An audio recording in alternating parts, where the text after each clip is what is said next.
పరిస్థితులు బాగాలేనప్పుడు యేసు ఇచ్చే ఆజ్ఞ.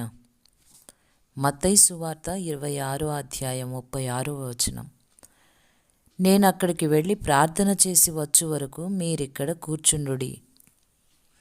పరిస్థితులు బాగాలేనప్పుడు మనల్ని ఒక మూలన కూర్చోబెడితే మనకి అది ఏమాత్రం నచ్చదు. గెత్సెమనే తోటలో 11 మందిలో 8 మందిని అలా ఊరికే కూర్చోమన్నాడు ప్రభు. ఆయన బాగా ముందుకు వెళ్ళాడు ప్రార్థించడానికి. పేతురు, యాకోబు, యోహానుల్ని మధ్యలో ఉండి కనిపెట్టమని చెప్పాడు. మిగతా వాళ్ళంతా దూరంగా ఒకచోట కూర్చున్నారు. ఆ 8 మంది చాలా సణుక్కుని ఉంటారనుకుంటాను.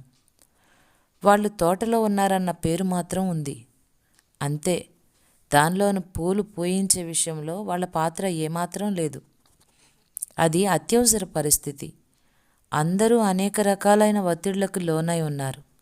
అయినప్పటికీ వాళ్ళకి యేసు ఇచ్చిన ఆజ్ఞ ఏమిటంటే, ఏమీ చేయకుండా అక్కడ కూర్చోండి. ఇలాంటి అనుభవమే చాలాసార్లు నీకు నాకు వచ్చింది కదా. ఆ నైరాస్యతని మనం చవిచూసాం. సేవ చేయడానికి ఎన్నో అవకాశాలు మనకు కనపడినాయి.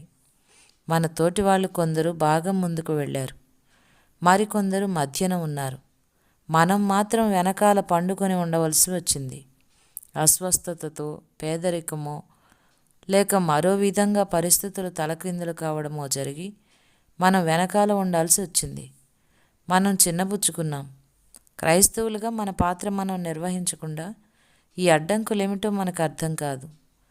తోటలోకి మనం ప్రవేశించిన తర్వాత కూడా చేయడానికి ఏ పని లేకపోతే అన్యాయం జరిగినట్టు అనిపిస్తుంది. హృదయమా, మెదలకుండా ఉండు. నీకు అర్థమయ్యేదే ఎప్పుడూ వాస్తవం అనుకోకు. క్రైస్తవ జీవితంలో పాలుపంపులు నీకు తప్పకుండా ఉన్నాయి. దేవుని తోటలో నడిచేవాళ్లే, నిలబడేవాళ్లే నిజమైన సేవకులు అనుకోకు. నువ్వు కూర్చుని ఉండవలసి వచ్చిన స్థలం కూడా పరిశుద్ధమైందే. క్రీస్తులో జీవించి ఉండడంలో 3 రకాలున్నాయి. ముందుకు వెళ్ళి పనిచేస్తూ, కనిపెడుతూ, తెల్లారేదాకా పోరాడుతూ ఉండే ఆత్మలు కొన్ని. మరికొన్ని ఆత్మలు మధ్యలో ఉండి ముందు జరుగుతున్న వాటిని ఇతరులకు తెలియజేస్తుంటాయి. ఇవి రెండూ కాక 3వ రకం పోరాడలేనివి, పోరాటాన్ని చూడలేనివి ఉంటాయి.